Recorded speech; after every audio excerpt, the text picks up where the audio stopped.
আমরা তো রুটি অনেকেই অনেকভাবে খেয়ে থাকি। যদি ঝটপট এইভাবে ডিম পরোটা হয়, অসাধারণ মজার খেতে হয়। স্কুলের টিফিনে বাকি অফিসে দিলে সবাই কিন্তু অনেক মজা করে খাবে, এতটাই মজার হয়।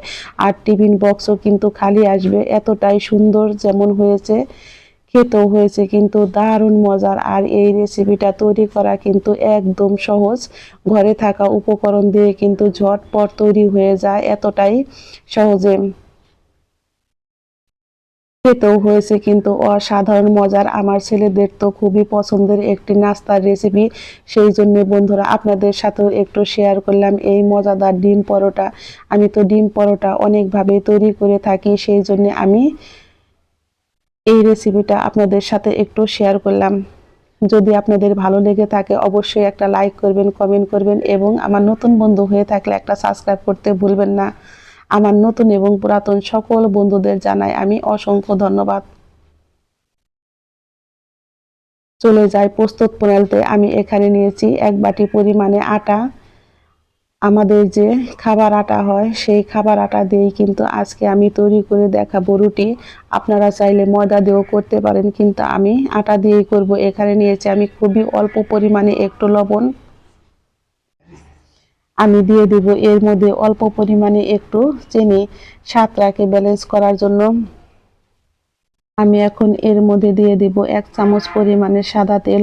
তেলটা অবশ্যই বন্ধুরা দিবেন, তাহলে দেখবেন এই রুটি তৈরি করতে গেলে কিন্তু রুটিটা একদম ফুলকো হয়ে ফুলবে, আর রুটিটা কিন্তু খেতেও অনেক মজার হয়, আর তাওয়া থেকে কিন্তু খুব সহজে উঠে আসবে।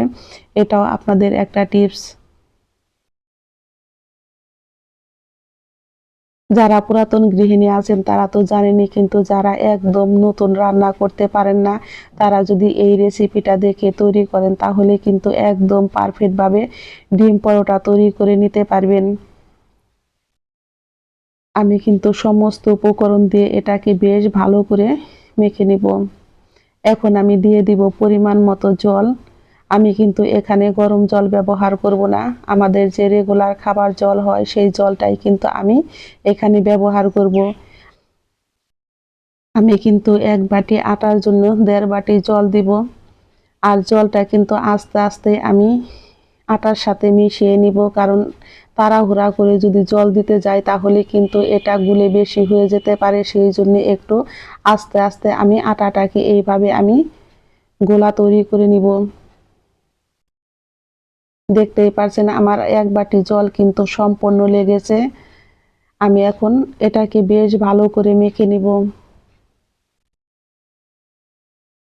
আর এইভাবে একটু সময় নিয়ে আস্তে আস্তে আপনারা গোলাটা রেডি করে নেবেন, যাতে নাকি এর মধ্যে কোনো দানা দানা ভাব না থাকে। আর দানা দানা থাকলে কিন্তু রুটিটা দেখতে সুন্দর লাগবে না, গোটা গোটা লাগবে জায়গায় জায়গায়। সেই জন্য একটু সময় নিয়ে আপনারা এই ডোটা তৈরি করে নেবেন। আমি কিন্তু আরেকটু পরিমাণে জল দিয়ে ডোটাকে কিন্তু বেশ ভালো করে এখন মিশিয়ে নিব।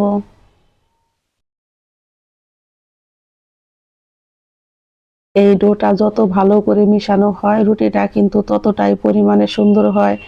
আমার ডোটা দেখতেই পারছেন কতটা পরিমাণে আমি ঘন রেখেছি, খুব বেশি ঘনও না আবার খুব বেশি পাতলাও না।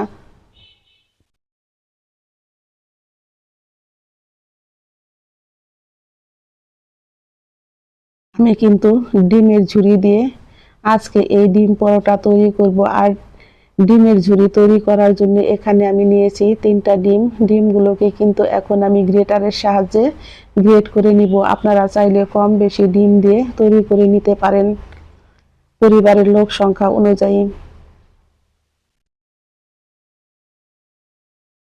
আমার ডিমটা গ্রেট করা হয়ে গেছে, চলে যাব চুলায়। চুলায় আমি কড়াইতে তেল দিয়েছি, তাতে দিয়েছি আমি গোটা জিরে, একটা শুকনা মরিচকে অর্ধেক করে, আর 1 মুঠো পরিমাণে পেঁয়াজ কাঁচা মরিচ দিয়ে আমি পেঁয়াজটাকে বেশ ভালো করে ভেজে নেব। পেঁয়াজটা আমার লাল লাল করে ভাজা হয়ে গেছে। এখন দিয়েছি আমি 1/2 চামচ পরিমাণে লবণ, 1/2 চামচ পরিমাণে আদা রসুন বাটা, আর বড় সাইজের একটা টমেটো কুচি দিয়ে কিন্তু আমি পেঁয়াজটাকে আবারও 2-3 মিনিট ভেজে নিয়েছি। এখন সমস্ত মশলা দিয়ে আমি কিন্তু এই পেঁয়াজটাকে বেশ ভালো করে কষিয়ে নিব। এখানে দিয়েছি আমি অল্প পরিমাণে একটু হলুদের গুঁড়া, মরিচের গুঁড়া, আর দিয়েছি আমি 1/2 চামচ পরিমাণে ধনিয়ার গুঁড়া। মশলাটা দিয়ে কিন্তু আমি বেশ ভালো করে কষিয়ে নিয়েছি। এখন আমি ডিমগুলো দিয়ে কিন্তু বেশ ভালো করে ভেজে নিব। 2-3 মিনিট ভাজার পর এখন আমি দিয়ে দিব এর মধ্যে 1 মুঠো পরিমাণে ধনিয়া পাতা কুচি, আর স্বাদটাকে ব্যালেন্স করার জন্য দিয়েছি আমি অল্প পরিমাণে একটু চিনি। ডোটা আমার একদম রেডি হয়ে গেছে। চলে যাব আবারও চুলায় আমি একটা ফ্রাই প্যান বসিয়ে দিয়েছি। ফ্রাই প্যানটাকে কিন্তু বেশ ভালো করে গরম করে নিতে হয়। তারপরে কিন্তু আমি এই ডোটা দিয়ে 1 চামচ করে এইভাবে একটু গোল গোল করে আমি রুটির মতো তৈরি করে নিব। আমার এক পিঠ হয়ে গেছে, এখন আমি উল্টে দিব। এইভাবে উল্টে পাল্টে আমি কিন্তু রুটিটা তৈরি করে নিব।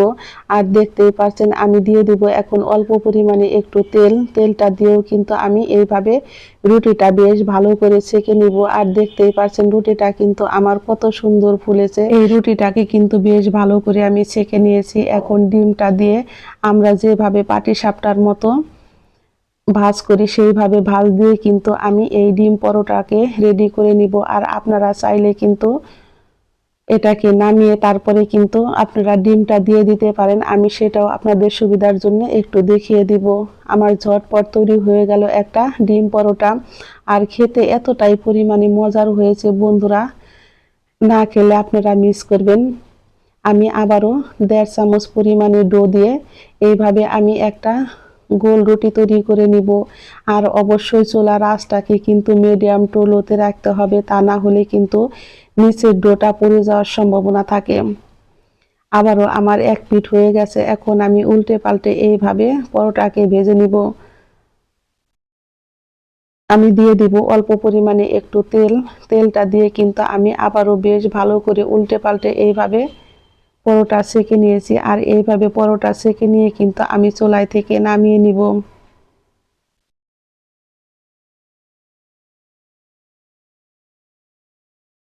ডিম পরোটা তৈরি করা কিন্তু একদম সহজ, ঘরে থাকা উপকরণ দিয়েই কিন্তু ঝটপট তৈরি হয়ে যায় ডিম পরোটা। আর এই পরোটাটা দেখতেই পারছেন কতটা সুন্দর পরিমাণে ফুলকো ফুলকো হয়েছে। আমি এখন এইভাবে চুলায় থেকে নামিয়ে নিব।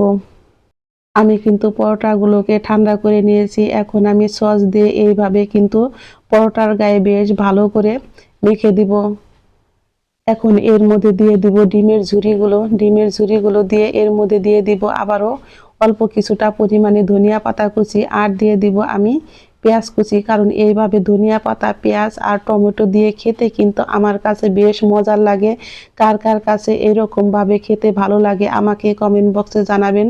আর দেখতে এতটাই পরিমাণে সুন্দর হয়েছে বন্ধুরা। আর এইভাবে যদি বড়দের বাকি বাচ্চাদের তৈরি করে দেন তাহলে কিন্তু প্লেট 1 নিমেষে ফাঁকা হয়ে যাবে, এতটাই মজার হয় এই ডিম পরোটা। ঝটপট তৈরি হয়ে গেল আমার মজাদার ডিম পরোটা। 1 বাটি আটা দিয়ে কিন্তু আমি খুব সহজেই অল্প সময়ের মধ্যে ঝটপট তৈরি করে নিয়েছি এই ডিম পরোটাগুলো।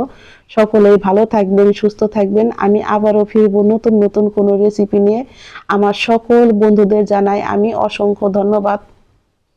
আর খেতে হয়েছে বন্ধুরা এতটাই মজার, আমার ছেলে তো বলতেছে যে মা এর স্বাদের ভাগ হবে না।